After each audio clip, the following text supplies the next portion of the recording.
Growth hack your brand and then destroy anything that moves. You need to grind hustle your platform manifest. It's all about entropy, elegance, and finance.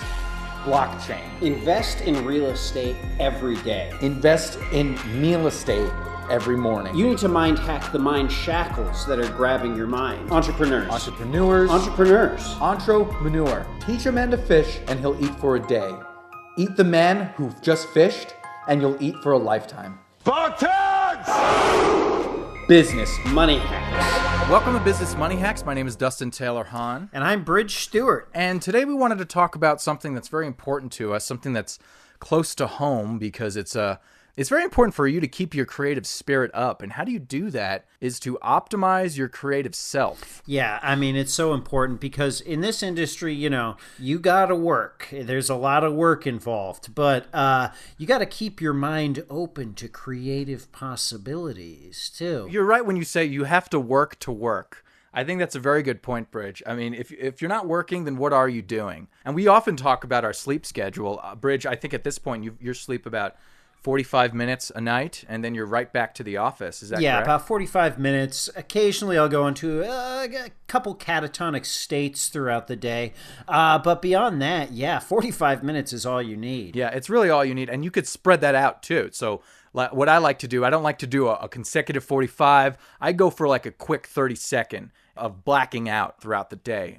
Small spurts of sleep, and then, I have my handler, my assistant, kind of jerk me awake, especially if I'm working on something in the medical field. You can't drop your equipment. So you need someone to be there and just kind of jerk you around and make sure that you're still working. Yeah, it's incredibly important. And I think that's honestly the best way to optimize yourself is just these blasts of 20-second, 30-second blackouts throughout the day. The only problem I've had with that sort of interaction is like when I'm driving, occasionally I will plow off of the road and onto a sidewalk. That's happened a couple times. But beyond that, it's just the best way to operate with your sleep cycle. Yeah, and that has led to a couple lawsuits on your end as well. So there is a negative spin to working too hard. But if you work as hard as Bridge and I do, that the lawsuits kind of just fall under the radar. Yeah, you kind of just forget about them after a while. I mean, they sort of stack up, and you just kind of say, "Oh well, there's that stack that I got to deal with at some point." And you just sort of let it be, as the Beatles say. Yeah, that manslaughter stack, that stack of manslaughter suits.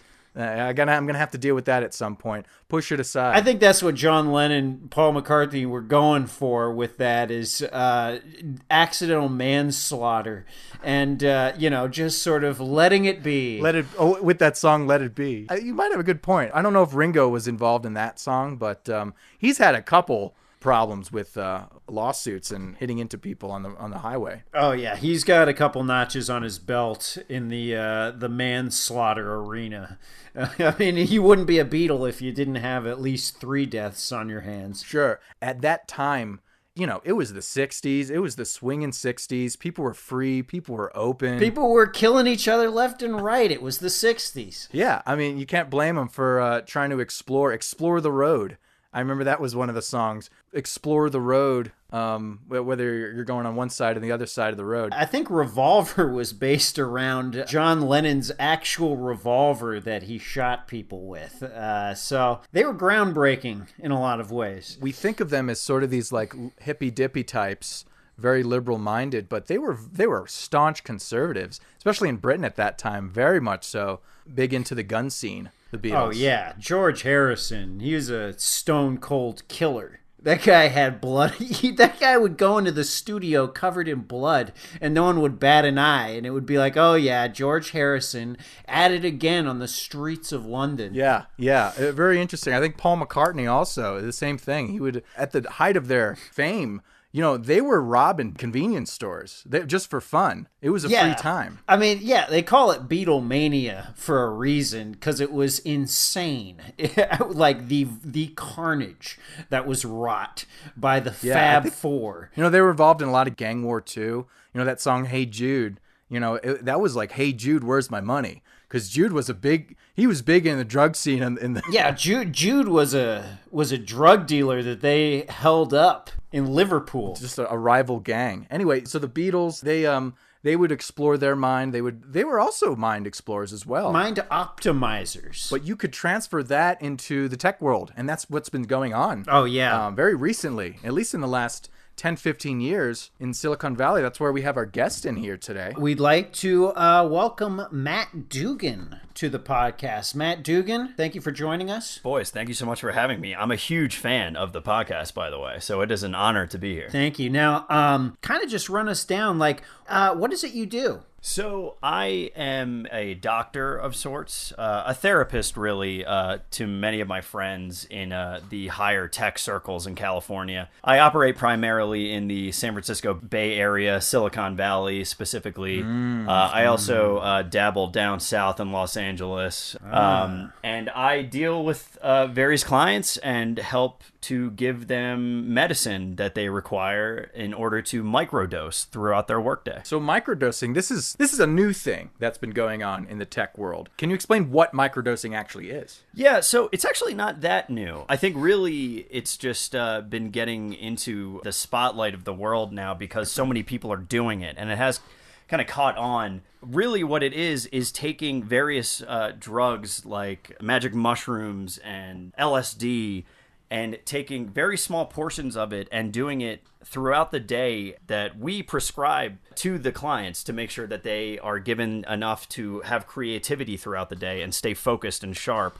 Also to help them stay awake and alert and be at their optimal performance as they go throughout their very grueling workday. When I first heard about this about 10 years ago or something, I said to myself, man, that sounds pretty wild. People are doing acid at work. Yeah, I'll tell you what, it's really, it's not that big of a thing anymore. You don't have to be so worried about doing these things because it has been proven by scientists. I personally read a lot of articles on Google.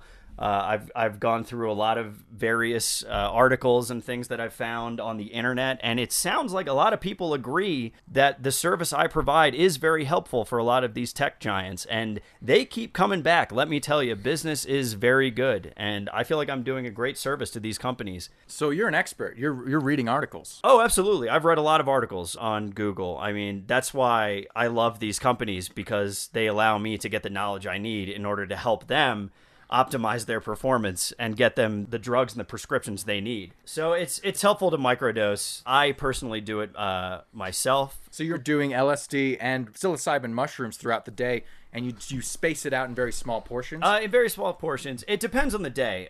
So today's Friday. Actually, sorry, 1 second. I just have to... Actually, my alarm just got off. It's good you reminded me. And what are you microdosing there? So this is a beer. This is a Bud Light. And, wow, microdosing I have to beer. Microdose. Yeah. Yes, you can microdose beer. You can microdose anything, really.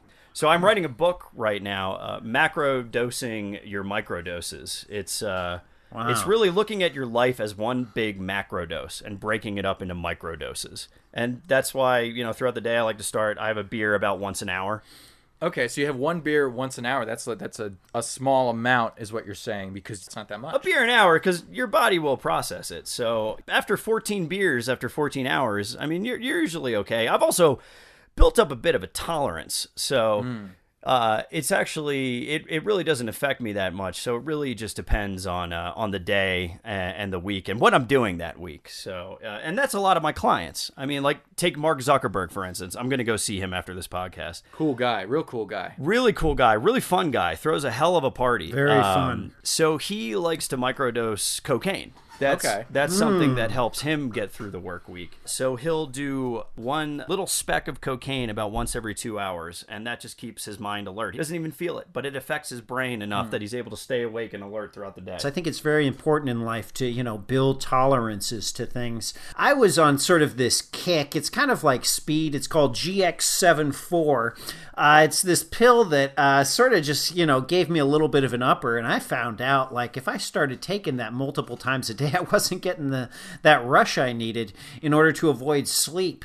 And so that became kind of an issue for me. And so you just end up having to take more and more, it seems like, as it goes on. But isn't that the thing about life? I mean, you just kind of have to take more and more of it in order to keep going. But it's fine, because that's why, as a doctor, I work with these clients and I help them. Elon Musk is really big into ketamine. Okay, so he's microdosing. Yeah, ketamine. so Elon is microdosing ketamine throughout the day, and that keeps him creative throughout it does. the day. That's a big thing about microdosing that people don't realize. I mean, it keeps you alert, but it also helps you rewire your brain to be creative and think outside the box. And so a lot of these people that do LSD throughout the day, even if it's just the littlest tiny bit of a tab, once every 4 hours is usually what I prescribe. Although Tim Cook over at Apple, he does about a tab every 2 hours now. But that's life. He's older. He's been doing it for a long time. And eventually your microdose becomes your macrodose. So you can microdose, but you can microdose within a microdose. So you're saying you a couple tabs of acid once an hour? Depending on the client, you kind of break it down and it becomes fractals throughout your life. Again, that's my job. That's what I do. That's why these guys hire me. That's why I'm so close to these circles. And it's meant a lot that they've embraced me because I feel like a part of the team. Actually, if you could excuse me for a second. My alarm just went off. I just have to do this quick, just a quick pull of whiskey, because it's my time for. So you seem to like that. You seem to be microdosing alcohol. That seems to be what keeps you going. Well, yeah, but it's completely therapeutic. It's totally, it's just what I do to keep sharp. It's interesting that you brought up ketamine earlier. There's a business partner I once had who sort of was on the ketamine kick as well. And, like everything, you build the tolerance, and at a certain point, he was just breaking into horse stables and just robbing them of horse tranquilizers by the end of his sort of run. That's becomes the problem, though, the tolerance. But what I find interesting is a lot of the times people who keep doing these things and reaching a point, I call it the sanity peak, where they sort of just have kind of a break with a lot of things. Sometimes they'll end up in a hospital. Sometimes, they'll end up all sorts of places, a ditch. And that's when their body sort of resets, and then they can build right back into that tolerance again. Exactly. And that happens a lot where sometimes, but that's usually, honestly, when these guys are at their most creative. Yeah, I think Instagram was created because a guy was doing bath salts at a party. And then he's like, I need to make sure that everything is recorded. Yeah, at all Carl. time. Yeah, that was Carl. Yeah, Carl and that was at a big party, actually in Mark's backyard. Well, they had a barbecue. He was making meats. That's right. That's right. His famous smoked meats party. Yeah. And they were having a big pool party, and there were bath salts going around. And he was at a very, very long end of a trial of bath salts. He'd been microdosing bath salts. He'd been microdosing, but at this point, it was basically a complete macro. Oh, but at that point, he was covering his meat in bath salts. Yeah. But between the smell of meats and the heavy bath salts, that's basically, he got the idea for Instagram. I mean, and now Instagram is very popular among. It's very popular, it seems. And now it's become a popular thing in Silicon Valley to cook meat just sautéed in bath salts. I mean, like, that could be the next $1 billion idea is if you eat a steak that's just slathered in bath salts. Well, bath salts are definitely becoming more popular. I think there was a stigma that they turned you into a zombie and you would bite and attack people, but that's only in that 1 hour where you're being very creative. So they usually actually lock them away and then write down everything they say, and that's when they come up with some of their best ideas. You have some money in TikTok as well. Somebody was doing taking in aerosol cans and sniffing aerosol cans, and that's how TikTok was formed. That's correct. I had to do some research on the internet for this, but I eventually found out that if you just do little puffs of aerosol, it will eventually rewire your brain to the point that you think clearer than you ever have for a quick 5-second spurt, and you are good to go. And that's how the TikTok boys, I think that's what they call them, the TikTok boys. Yeah, they're Chinese. Yeah. I mean, it's a Chinese company. Yeah. So they were. Yeah, it was a Chinese aerosol that eventually put this together, and the TikTok boys were born. And that's how you made most of your money, because they gave you some percentage in their. They did. That must be pretty exciting. Those stories. I mean, the TikTok boys make the fab. The TikTok boys make the Beatles look like Boy Scouts. They do. The TikTok boys made me really question if what what I was doing was right, because if you were over there in Shanghai, because they were young. Too. They were young. They were about 14 in Shanghai, and I was there on a business trip. And I was told about these boys. You got to see these boys, these TikTokers. They call them the TikTok boys, and they are wild. And they have found a way to inhale aerosol in a micro level. And of course, they called me the micro man. And so I went over and I found these boys and I said, these guys are going places. It was scary. It felt like I had finally... Yeah, you're in the streets of Shanghai. Yeah, the streets of Shanghai. I don't speak a lick of Chinese, so I didn't know what to do. Yeah, the TikTok boys, I mean, I've heard their headquarters, they call it the boyz cave. And man, all sorts of crazy stuff goes on in the boyz cave. Oh, in the boyz cave? Absolutely. It makes Zuckerberg's meat salt, look like child's play. Look like a picnic. Look like a family picnic, Yeah. which, by the way, I've seen in Silicon Valley, family picnics where old dad is having a little bath salts on his steak. I mean, a family picnic out in the Facebook headquarters, they're doing all kinds of different drugs, I would imagine. I mean, honestly, I procured a lot of them for my travels in Asia, and I kind of have I mean, that's kind of why they go to me, because I am the MD that supplies them with all this. I've been able to bring it straight to some of these parties. They have these big gatherings where I'm able to just kind of meet everyone at once and we talk and I give them the prescriptions. It's a big micro family. It's a macro family with micro parts. And this is how all the ideas are coming from. This is where all the money's coming into California. Basically, it could be boiled down to you and people like you, doctors like you coming in to Silicon Valley and just giving them what they need. At the end of the day, it's the doctors like me who are really making big tech run. That's why I love talking to guys like you. I think this could expand. I don't think this just has to be in big tech. I think we could bring this to our politicians. I think we could bring this to our world leaders. I think if all our world leaders just microed a little bit of ketamine, we could all come together and really solve some of these issues. Yeah, I agree. Politics, I think like heavy manufacturing would be great. Like if we just gave them a bunch of tranquilizers. I just had a meeting with a steel company in Pennsylvania. And what are they doing out there? So we're going to start with a strict a microdosing of psilocybin. So everyone's going to be taking a little bit of mushrooms before they go out and do their shift working the crane. Wow. And apparently it's going to help them kind of reconfigure more creative ways to stack all the steel. So far, it's been working really well. There's only been about 13 accidents. And this is early stages, too. Once these guys start building up a tolerance, they're going to get used to it. And we're going to be shipping steel all over the world, back to Shanghai and the TikTok boys. It all comes full circle. Yeah, I was talking with the owner of a underwater construction company. They do like underwater welding for oil rigs. And he said, as soon as I can get my hands on some PCP, I'm going to be giving that to my divers and sending them underwater. I don't know what prescription you could give to them, but they could also possibly be talking to the sea life out there and maybe getting help from the sea life. They could. Well, that I would probably prescribe LSD for that. For that one. Actually, if you could excuse me for a second, my timer just went off. I apologize. I just have to do a quick microdose of this cocaine outside. I gotta say, I'm pretty impressed by your regimen here. I mean, you seem pretty on top of it. You've got a schedule going on. I mean, it's probably every 5 minutes you've taken a hit of something. When you've been in the business as long as I have, and you have to be running around the world with boys' caves in Shanghai and then backyard salt parties in Silicon Valley, you have to be on your game. Sure. Really, my micros, if I'm being honest, have kind of just become a big consistent macro. You were talking about politicians, but what if you got...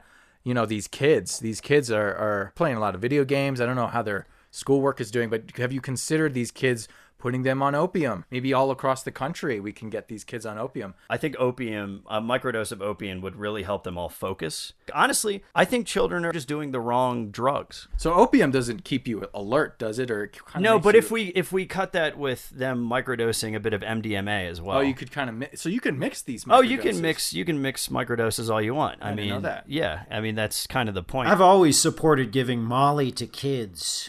The children I've sold it to have responded very well. They love it. It's You like get a whole candy. generation of kids doing Molly. I mean, who knows what we can come up with? Again, I'm not trying to be ridiculous. I'm not saying let's give them a huge amount of ecstasy and so they're raving their faces off at some party. I'm saying we give them a little microdose, just a little sliver into their bloodstream. This is real science. Trust me, I've read a lot of articles about it. Here's the thing, they're always on their iPads. That's the main issue that we're facing with these kids. If we give them drugs, they're going to be spending less time on iPads. Exactly. At the end of the day, do you want your kid addicted to their iPad or MDMA? MDMA. So that we can all go to the park at have a family picnic.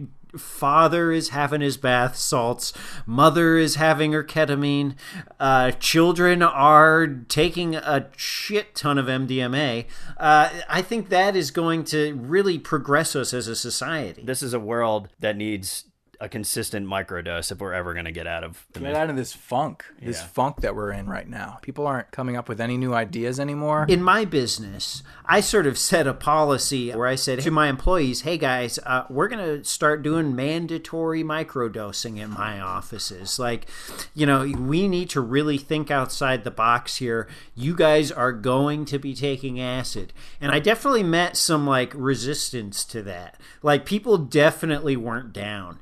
But, sometimes you got to force people to take acid. So in my experience with that, in various workplaces, you just have to give it to them without their knowledge. Yeah, I mean, you've set up a cereal bar in the office. Maybe you could put it in the milk or something. Yeah, that sounds like a great idea, because this whole time I've been not requesting, demanding essentially that they take acid.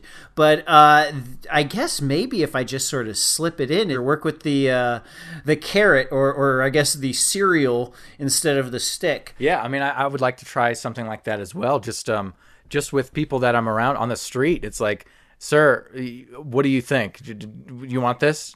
Would you like to take this? Yeah, give people blind taste tests. Say, what do you like? Pepsi or Coke? Surprise, both are actually LSD. Bezos has talked about doing that in his Amazon factories. Sure, just put it in random packages and seeing where the country turns. I mean, every time they have to lick an envelope, whoops, there's LSD on that. Uh-oh. Do you think those boys from Shanghai would have come up with such an incredibly powerful idea? Such an innovative idea as video being recorded in smaller doses. Unless they got in a cave and started micro huffing aerosol. It's a stupid statement to say there's any other way it could have happened. Huffing aerosol is the new coffee in China. They've thrown out coffee and said no thanks. So now we have a whole generation waking up to a fresh cup of aerosol. Just blasting. I mean, you got the Silk Road going. The Silk Road in the Orient. I don't know if I could say. Can I say Orient? That's a place. Yeah. Sorry, hold on. My timer just went off. Oh. It's time for my micro fentanyl. Just to kind of little micro fentanyl. Well, I got to even out from the cocaine and you're talking. It's kind of the new word for it, the aerosol road going through Asia. It's more the aerosol cave. It's a series of caves throughout China. Really, people are really just embracing the cave life over in Asia. The cave aerosol life. Yeah, just spraying aerosol into caves. Well, because and throwing people in there and waiting until the next big idea. I mean, China's brilliant. They literally throw you in a cave until you come up with a good idea. Yeah, I mean that's something, Bridge. I think. Yeah. You're talking about cereal bars. I mean, China's way ahead of you in that. Regard. Yeah. I mean, and there's sort of a time limit on that because it's like, oh God, I mean, you got to think of a good idea quick, otherwise, you'll die from the aerosol. So you better start thinking quick. Well, they won't feed you until you finish the aerosol and come up with a solution. I think in that sense, Mark, Zuckerberg is kind of a lightweight. He'll feed his employees meats to their heart's content. Mark Zuckerberg's soft. He's only feeding his employees cocaine. And that's why Facebook is suffering and the TikTok boys are kings right now. Yeah. I mean, that's not an accident. I mean, they call them the TikTok kings, and at this point, they might as the well. Boy Kings. It's the TikTok men. Well, first it's boys, and then it's kings, and then you could upgrade to men. Yeah, it's a whole tier system. I mean, I was approached by a couple TikTokers, and they said, hey, you want to jump into the boys' cave? And I said, I don't know if I'm quite ready for that. And they said, well, we are offering 8 cans of aerosol. And so I thought to myself, well, maybe Why not? Why not?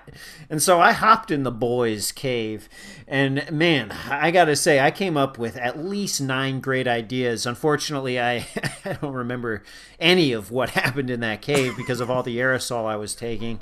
But I'm Well, you gotta sure write they it were down. great ideas. Well, that's why you need an assistant, Bridge. I've been telling you over and over again, you got to have someone to follow you around and write out everything that you say. I wish I had recorded what I was saying, and I was saying a lot in that cave, apparently. It's possible that, Bridge, you might just be kind of a drug addict. You know, my hourly GX74 intake is nothing compared to Jeff Bezos. He started Amazon because I think he did spend time in the Amazon doing ayahuasca. Is that correct? That is correct. He was in the Amazon and was doing ayahuasca, trying to figure out a name for his company.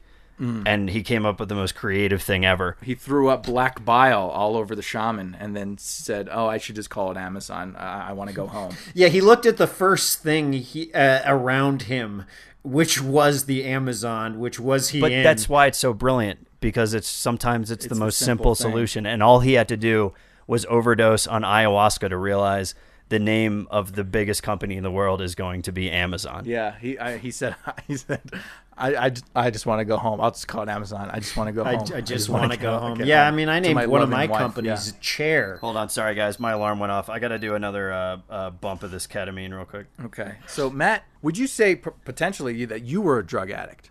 I'm sorry, what was the question? Well, I mean, you're doing. Is this at this point? Are you microdosing? You said it was just a little bit at a time. You seem to be doing a lot at a time. We've been recording for 30 minutes, and I mean, are you? But after a while, your tolerance builds up. So really, Sure. So really, after a while, the microdoses just become basically I just do a lot of drugs. You just need more. Yeah, I mean, you're only an addict if your tolerance is low. Right. So your microdoses just get bigger as you get older. I just have larger microdoses than you might. Oh, I see. Yeah, that's and fine. and you Got it. continue the cycle of microdose, macrodose, sanity peak, recovery, microdose, macrodose. Go to a sanity family peak. picnic. And honestly, I'm probably going to be hitting that peak soon, which is going to be great because then I can hopefully finally finish my book, and then I can go to the hospital and start all over again. Yeah, you spend 12 months not microdosing at all. No, then you just go through just horrific withdrawal and rehab for a while, but then you get right back on it. It's the cycle of life, and that's how it should be. If you ever heard of the stoned ape theory, it was about a bunch of how humans gained intelligence was they were railing lines of ketamine in the jungle and would hit sanity peak, recover, and then we created civilization. Yeah, and then we started fire, the wheel, and that's it. I think that's why they stopped being hunter-gatherers and settled down because They couldn't deal with they that. couldn't hunt to gather anymore because they were on too many drugs. Yeah, I mean, if you've ever had to murder an elk with your hands while on acid, it's kind of hard to come back from that. Yeah, I think Bridge also, I mean, you know better than I do, but the Holy Bible was written strictly on Quaaludes. They were just all doing Quaaludes. Oh and they my let's bang God, this thing Jesus out. Christ. That guy was a fiend for Quaaludes. Oh, man, yeah. The Last Supper, trust me, they Oh my weren't eating God. food. That wasn't wine in those cups. No, that was liquid Quaaludes. They were pouring. And Judas looking away, it wasn't about him feeling guilty. He was having the spins from the Quaaludes. From all those Quaaludes, yeah.